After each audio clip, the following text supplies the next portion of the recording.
దారుణమైనటువంటి ఆర్థిక విధ్వంసం, అప్పుల పేరుతో జరుగుతున్నటువంటి కుంభకోణాలు, దీని మీద మనం ఈరోజు మాట్లాడుకుంటా ఉన్నాం.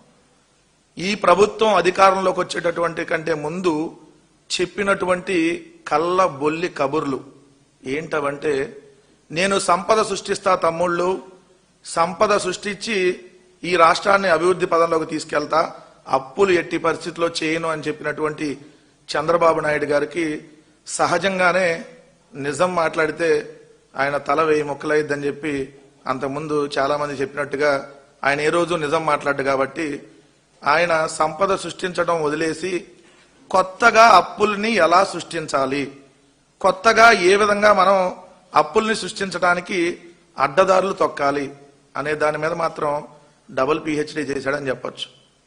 ఎందుకంటే ఆయన మాట్లాడితే హార్వర్డ్ యూనివర్సిటీ అంటాడు, వాళ్ళ కొడుకేమో స్టాన్ఫోర్డ్ యూనివర్సిటీ అంటాడు.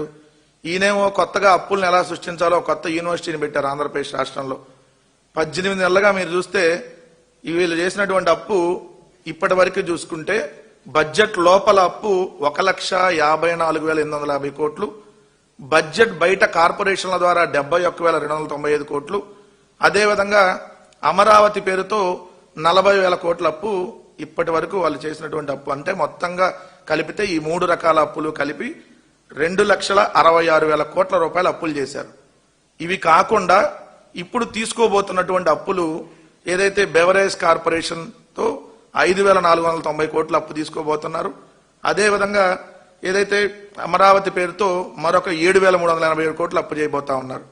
సరే, మొత్తంగా మనం ఇప్పుడు చూసుకుంటే ఇవి కూడా కలిపితే 2,79,022 కోట్లు, అంటే 2,80,000 కోట్లు దాదాపుగా 18.5 నెలల కాలంలో వీళ్ళు చేసినటువంటి అప్పు. ఒక రోజుకి ఎంత అంటే 502 కోట్లు అవుతుంది అప్పు. ఒక గంటకి 20,94,00,000 అంటే 21 కోట్లు అప్పు చేస్తా ఉన్నారు. ఏం చేస్తున్నారు అప్పులంటే దానికి అసలు సమాధానమే చెప్పరు. నార్మల్గా క్యాపిటల్ ఎక్స్పెండిచర్ అంటాం, మనం ఎక్కడన్నా తెచ్చి అప్పులు తెచ్చితే మనం భవిష్యత్తు పెట్టుబడికి దాన్ని ఉపయోగిస్తాం. అంటే జగన్మోహన్ రెడ్డి గారు ఎప్పుడన్నా అప్పులు తీసుకొని వస్తే దాన్ని గ్రామ గ్రామాన సచివాలయం, రైతు భరోసా కేంద్రం, హెల్త్ క్లినిక్, డిజిటల్ లైబ్రరీ, స్కూళ్లు బాగు చేయటం, లేదంటే పోర్టులు, ఫిషింగ్ హార్బర్లు, ఫిష్ ల్యాండ్ సెంటర్లు, ఇలా జగన్మోహన్ రెడ్డి గారు డెవలప్మెంట్ యాక్టివిటీస్ కి ఖర్చు పెడితే చంద్రబాబు నాయుడు గారు క్యాపిటల్ ఎక్స్పెండిచర్ అంటే ఆయన దృష్టిలో భవిష్యత్తును కూడా తాకట్టు పెట్టి ఇప్పుడున్నటువంటి వాళ్ళనే కాకుండా వాళ్ళ తర్వాత వచ్చేటటువంటి భవిష్యత్ తరాలను కూడా తాకట్టు పెట్టి అప్పు చేయటమే క్యాపిటల్ ఎక్స్పెండిచర్ అని ఆయన సరికొత్త అర్థాన్ని ఈ 18 నెలల కాలంలో చెప్పారు. డెబిట్ కార్డు ఈరోజు చంద్రబాబు నాయుడు గారి దగ్గర ఉంటే రేపు పొద్దున దానికి బిల్లులు కట్టాల్సినటువంటి పరిస్థితి మాత్రం భవిష్యత్ ఆంధ్రప్రదేశ్ ప్రజలది అయినటువంటి దారుణమైనటువంటి సిచ్యువేషన్ ఆంధ్రప్రదేశ్లో కనపడుతుంది. నార్మల్గా మీ అందరికీ తెలుసు FRBM లిమిట్ అని ఉంటుంది అప్పులకు సంబంధించి. FRBM అంటే physical responsibility and budget management. ఇది నార్మల్గా FRBM అంటే దేశవ్యాప్తంగా ఎక్కడైనా ఇదే వస్తుంది. కానీ ఇక్కడ తెలుగుదేశం దృష్టిలో, వాళ్ళ ప్రభుత్వం దృష్టిలో FRBM అంటే ఫ్రీ రన్ బారోయింగ్ మోడల్. ఈ మోడల్తో రాష్ట్రాన్ని 18 నెలల కాలంలో సర్వనాశనం చేసేశాడు. చేసేసి అప్పులకు సంబంధించి అంత దారుణంగా వీళ్ళు అప్పులను తీసుకొని వస్తున్నారంటే మొన్నటికి మొన్న మినరల్ కార్పొరేషన్ అంటే ఆంధ్రప్రదేశ్ రాష్ట్రంలో ఉన్నటువంటి మైన్స్ అన్నింటినీ తాకట్టు పెట్టారు. ఆ మైన్స్ విలువ 1,91,000 కోట్లు. 1,91,000 కోట్ల విలువైనటువంటి మైన్స్ ని తాకట్టు పెట్టి 9,000 కోట్ల రూపాయలు అప్పు చేయటమే కాకుండా కమిషన్ గా ఏదైతే ఆ బాండ్లకు సంబంధించి కమిషన్ చెల్లించిందే 150 కోట్లు. ఇది కూడా ఎంత దారుణం అంటే మన రాష్ట్రానికి సంబంధించినటువంటి మెయిన్ అకౌంట్ నుంచి డైరెక్ట్ గా మనం గాన అప్పులకు సంబంధించిన వడ్డీ కానీ కట్టకపోతే టైంకి మన డైరెక్ట్ గా ఆంధ్రప్రదేశ్ రాష్ట్ర ప్రభుత్వానికి సంబంధించినటువంటి అకౌంట్ నుంచి డైరెక్ట్ గా వాళ్ళు డిడక్ట్ చేసుకునే విధంగా ప్రైవేటు వ్యక్తులకు అప్పచెప్పారు.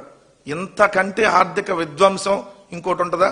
అప్పులకు సంబంధించి బాండ్లు తెస్తా, ఏదైతే ఆ బాండ్లకు సంబంధించిన వాళ్ళకి కమిషన్ ఇచ్చేదానికి ఏదైతే మినరల్ కార్పొరేషన్ కొన్న 151 కోట్లు, మరి కమిషన్ డబ్బులు ఎక్కడికి వెళ్తున్నాయి అంటే కమిషన్ లో కూడా కమిషన్లు కొట్టేస్తున్నావు చంద్రబాబు నాయుడు గారు మీరు.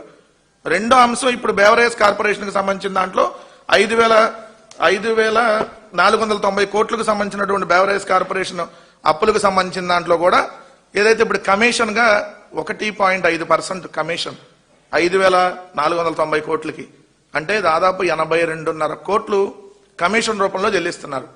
మరి 82.5 కోట్లు కమిషన్ రూపంలో మళ్ళీ ఎవరికి తిరిగి వస్తున్నాయి?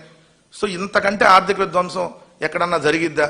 జగన్మోహన్ రెడ్డి గారు ముఖ్యమంత్రిగా ఉన్నటువంటి 5 సంవత్సరాల కాలంలో 2 సంవత్సరాలు కోవిడ్, రాష్ట్రం కాదు దేశం ప్రపంచం అంతా కూడా ఆర్థికంగా ఇబ్బందులు పడిన జగన్మోహన్ రెడ్డి గారు చేసినటువంటి అప్పు కేవలం 3,32,000 కోట్లు. అసెంబ్లీ సాక్షిగా మీ పయ్యావుల కేశవే ప్రకటించినటువంటి పరిస్థితి. కానీ మీరు మా ప్రభుత్వం అధికారంలో ఉన్నప్పుడు మా మీద చేసినటువంటి విష ప్రచారం చూస్తే చాంతాడంత లిస్ట్ ఉంటుంది చూడండి.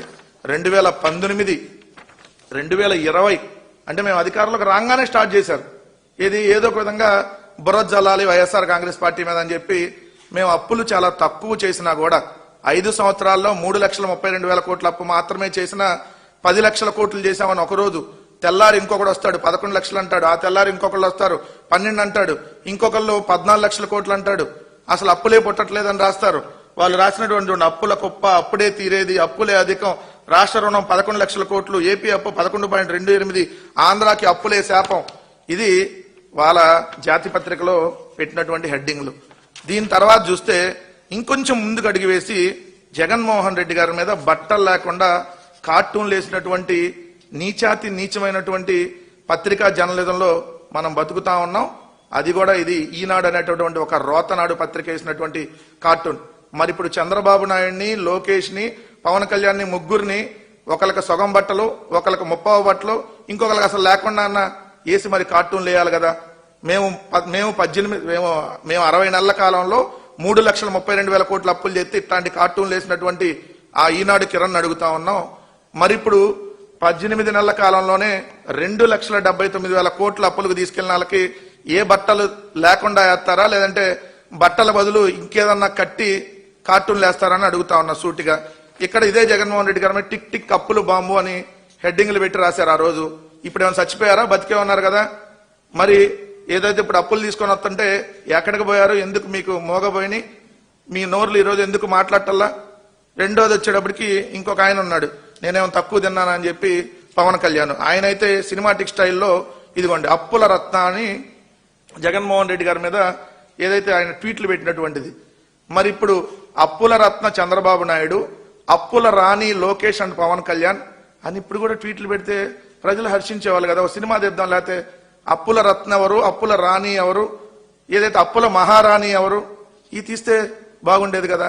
సో మీరు ఒక పక్క ఆర్థిక విధ్వంసం సృష్టించేసి ఏదైతే అప్పులు తీసుకుని వచ్చి దాంట్లో కూడా కుంభకోణాలకు పాల్పడతా ఈరోజు సిగ్గు లేకుండా ఆయన మాజీ ఆర్థిక శాఖ మంత్రిగా పనిచేసినటువంటి పయ్యావుల కేశవ్ వచ్చి ఆయన సవాలు విసురుతా ఉన్నాడు మాకు. చర్చకు సిద్ధం, మీరు 10 లక్షల కోట్లు అప్పు చేశారని. అంటే రాత్రి మీ ఇద్దరు మాట్లాడుకోలేదా? పయ్యావుల కేశవ్ అసెంబ్లీలో చెప్పింది ఏంటి, యనమల రామకృష్ణుడు గారు అసెంబ్లీ బయట చెప్తుందేంటి? అంటే అసెంబ్లీలో ఇచ్చేటటువంటి లెక్కలు తప్పులా మీరు? అంటే మీరు రోజు అసెంబ్లీలో మాట్లాడే అన్ని తప్పులా?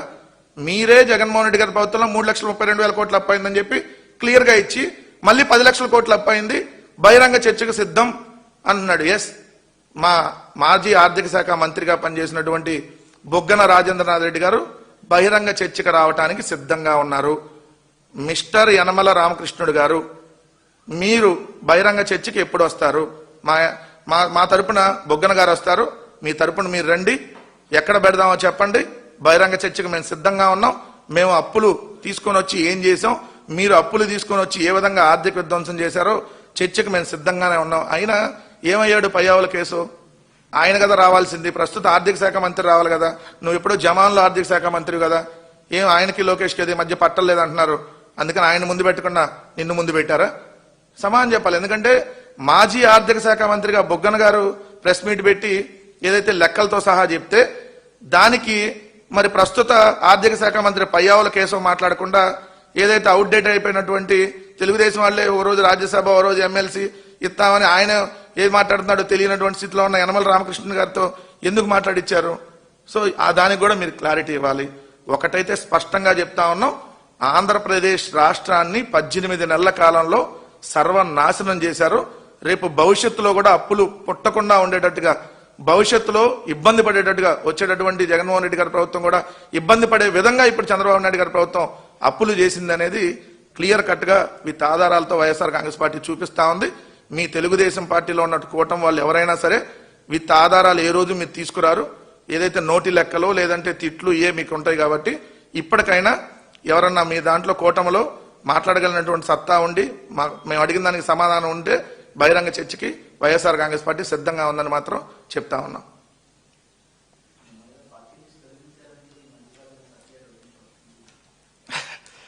ఇప్పుడు నేను ఎక్కడ కూర్చొని మాట్లాడుతున్నాను ప్రెస్ మీట్, జగన్మోహన్ రెడ్డి గారి ఇంటి పక్కన వైఎస్ఆర్ కాంగ్రెస్ పార్టీ కేంద్ర కార్యాలయంలో నేను వైఎస్ఆర్ కాంగ్రెస్ పార్టీ రాష్ట్ర అధికార ప్రతినిధిగా మీ అందరినీ అడ్రస్ చేసి ప్రజలను అడ్రస్ చేసి మాట్లాడుతున్నా. ఎవడో ఏదో మాట్లాడుకుంటాడు, ఎవడో ఏదో రాస్తాడు. నాకు కూడా కొంతమంది ఫ్రెండ్స్ పంపిస్తే నేను చూసా, ఏదైతే టీవీ ప్లేట్ మూర్తి అని ఆయన మాట్లాడాడని వచ్చింది. ఆయనేమో బయటకేమో యోగి అంటాడు, లోపలేమో భోగి అంటాడు. సో ఇప్పుడు అట్టంటాలు అనే దానికి నేనేం సమాధానం చెప్పాలి? అయినా వైఎస్ఆర్ కాంగ్రెస్ పార్టీ మీద రోజు నిరంతరం ఏడకపోతే మీ ఇంట్లో మీకు ఏమైనా కూడు బెటరా? అందుకని పక్కింట్లోకి వెళ్ళి ప్లేట్లో తింటున్నారా ఏంటి? సో వైఎస్ఆర్ కాంగ్రెస్ పార్టీ అధికార ప్రతినిధిగా నేను మాట్లాడుతున్నా. అసలు నీకు పార్టీ స్ట్రక్చర్ అంటే ఏందో తెలుసా? నువ్వు జర్నలిజమే చదివావా? లేదంటే ఇప్పుడు రోజు బ్రోకరేజం చేయడం అలవాటు అయిపోయినాక జర్నలిజాన్ని మర్చిపోయావా? పార్టీ అధికార ప్రతినిధులు వేరుంటారు, పార్టీలో ఉన్నటువంటి ఎమ్మెల్యేలు ఎమ్మెల్యేలు టీవీ డిబేట్లకు వచ్చి మాట్లాడచ్చు. కొంతమందిని పార్టీ ప్యానలిస్టులుగా తీసుకొని వాళ్ళతో కూడా మాట్లాడిస్తచ్చు. ఎందుకంటే వాళ్ళు ఆల్రెడీ వేరే వేరే పదవుల్లో కూడా ఉంటారు. టీవీ డిబేట్లకి మాట్లాడటానికి కొంతమందిని సెలెక్ట్ చేస్తారు. సో నేను ఆల్రెడీ రాష్ట్ర అధికార ప్రతినిధిగా ఉన్నా, అందుకనే కదా నేను మీరు ప్రెస్ మీట్ ఇక్కడ పెడితే వచ్చింది. నేను పార్టీలో లేకపోతే పార్టీ ఆఫీస్కి వచ్చి నేను ఎందుకు ప్రెస్ మీట్ పెడతాను అంటే వాళ్ళకి పూర్తిగా మైండ్ దొబ్బేసినట్టుంది. ఎందుకు ఆ మాట అంటున్నా అంటే మొన్న ఈ మధ్య ఆయన పక్కింటాల కాపురాల్లోకి వెళ్ళి ఇన్వాల్వ్ అవుతా ఉన్నాడు. వాటి మీద ఆల్రెడీ కేసులు కూడా అయినట్టున్నాయి. సో అక్కడి నుంచి పూర్తిగా మైండ్ పోయినట్టుంది. పర్లేదు, టీవీ5 జూబ్లీ స్టూడియోకి ఎర్రగడ్డకి పెద్ద దూరం ఏమి లేదు. ఒకసారి వెళ్ళి చెక్ చేయించుకుంటే మంచిదని చెప్పి ఎవరైతే నా మీద కామెంట్ చేసిన వాళ్ళకి క్లియర్గా చెప్తా ఉన్నా. నేను వైఎస్ఆర్ కాంగ్రెస్ పార్టీ రాష్ట్ర అధికార ప్రతినిధిగా జగన్మోహన్ రెడ్డి గారు నాకు 2025 మేలో నాకు బాధ్యతలు అప్పచెప్పారు. సో నేను ప్రతిరోజు చర్చా వేదికలకు వెళ్తా కాబట్టి మొన్న ఈ మధ్య మీ మీడియా మిత్రులు అడిగిన దానికే చెప్పాను. ఆయన పక్కనాల కాపురాల్లో ఇన్వాల్వ్ అయినట్టుగా వైఎస్ఆర్ కాంగ్రెస్ పార్టీ వాళ్ళతో ఇన్వాల్వ్ అయితే మొత్తం గుడ్డలు ఒప్పదీసి ఏదైతే తెలంగాణలో ఆయన చేసిన వ్యవహారాలు, ఆంధ్రప్రదేశ్లో ఆయన చేసిన వ్యవహారాలు మొత్తం ఎప్పదీసి చూపించాల్సి వద్దని చెప్పాం కదా. అందుకని నేను నా మీద కొంచెం ప్రతీకారం తీర్చుకోవడానికి పెట్టాడేమో. షాక్ ఇప్పుడు ఎవరికి తగలాలి? మరి నిన్న వాళ్ళ ఛానల్లో 9 to 10 డిబేట్ పెట్టారు, ఏదైతే కారుమూరి వెంకటరెడ్డికి షాక్ అని. మరి ఇప్పుడు నేను ఈరోజు కూర్చొని ప్రెస్ మీట్ పెడుతున్నా. ఇప్పుడు షాక్ ఎవరికి? షాకుల మీద షాకులు ఎవరికి కొట్టాలి ఇప్పటికి? మరి కనీసం దాన్ని విత్డ్రా చేసుకుంటారా? ఎందుకంటే మేము తప్పుడు చెప్పాను. అయినా అసలు ప్యానలిస్టులకి అధికార ప్రజలకి తేడా తెలియకుండా జర్నలిజం ఎట్ట చేస్తున్నావు నాకు అర్థం కాల. ఆయన ఒక రోజు నేను అద్భుతమైన యాంకర్ అన్నాడు. అద్భుతమైన యాంకర్ అంటే మీ అధికార ప్రతినిధిగాను ప్యానలిస్ట్కి లేదంటే జిల్లా అధికార ప్రతినిధికో లేదంటే పార్టీకి సంబంధించినటువంటి ఎమ్మెల్యేలకో ఏం తేడా తెలియనట్టు జర్నలిస్ట్ అయ్యాడు. అంటే ఒకప్పుడు జర్నలిజం చదివినట్టున్నాడు కానీ ఈ మధ్య పూర్తిగా తెలుగుదేశానికి టీవీ5కి మధ్యలో బ్రోకరేజం చేస్తున్నాడు కాబట్టి మర్చిపోయినట్టున్నాడు. సో అలాంటి వాళ్ళ గురించి మనం పెద్దగా పట్టించుకోవాల్సినటువంటి అవసరం లేదు. కానీ ఇప్పుడు మీరు అన్నది ఆమూర్తి అయితే నేను ఆమూర్తిగా చెబుతున్నా. బయట యోగిలాగా లోపల భోగిలాగా కనపడేటటువంటి నీ గురించి ఇంకా ఎక్కువ చెప్పాల్సి వస్తుంది. నా జోలికి రావద్దని అంతకుముందు ఆల్రెడీ ఒకసారి చెప్పా. నా గురించి మళ్ళీ వచ్చావనుకో మేము కూడా ఏ విధంగా నీ గురించి చెప్పాలో అవే చెప్తాం. ఇది పర్సనల్ కాదు కదా. నేను పార్టీ అధికార ప్రతినిధిగా నా మీద మాట్లాడావు, నేను కూడా అదే విధంగా రియాక్ట్ అవుతా. ఒకటి, ప్రజా సమస్యలు ఎన్నున్నాయి ఈరోజు. ఓ పక్క మెడికల్ కాలేజీలు ప్రైవేట్ పరం చేస్తుంటే 1 కోటి మందికి పైగా సంతకాల సేకరణ వైఎస్ఆర్ కాంగ్రెస్ పార్టీ చేపడితే దాని మీద డిబేట్లు పెట్టరు. ఏదైతే నిన్న మూడ్ ఆఫ్ ద ఆంధ్రప్రదేశ్ అని చెప్పి ఒక సర్వే వచ్చి తెలుగుదేశంలో 164 మంది ఎమ్మెల్యేలు గెలుచుంటే దాంట్లో 133 మంది ఘోరంగా వైఫల్యం చెందుతున్నారు, వాళ్ళు పూర్తిగా ఓడిపోతారని సర్వే వస్తే ఏదో దాని మీద డిబేట్ పెట్టరు. పెట్టి ఎక్కడ లోపాలు ఉన్నాయో ముందు చెక్ చేసుకోండి. ముందు నా గురించి ఎందుకు? మీరు పక్కింటి కాపురాల్లో దూరినట్టుగా నా వ్యవహారాల్లో దూరితే కుదరదు. సో వైఎస్ఆర్ కాంగ్రెస్ పార్టీ ప్యానలిస్టులు నేస్తుందా లేదంటే వైఎస్ఆర్ కాంగ్రెస్ పార్టీ ఏ పదవులు వేస్తుంది? అసలు దీని గురించి మీకెందుకు? అంటే మా మీద నిరంతరం ఏదో ఒక విష ప్రచారం చేయకపోతే మీరు బతకలేరు అనేది చెప్పకనే చెప్తా ఉన్నారు. కాబట్టి సో ఇప్పటికైనా మీ పద్ధతి మార్చుకుంటే మంచిది. లేదంటే మిమ్మల్ని ఆల్రెడీ ఇప్పటికే పూర్తిగా ఎల్లో మీడియా, ఒక జాతి మీడియా అని చెప్పి మిమ్మల్ని అసహించుకునే పరిస్థితి ఉంది. ఇంకా కూడా అసహించుకొని రేపొద్దున రోడ్ల మీద మీ పార్టీ మీ టీవీకి సంబంధించినటువంటి ప్రతినిధులు అంటే బయట పరిగెత్తించి తన్నేటటువంటి రోజులు దగ్గరలో వస్తే అంతదాకా తెచ్చుకోవద్దని మాత్రం చెప్తాం.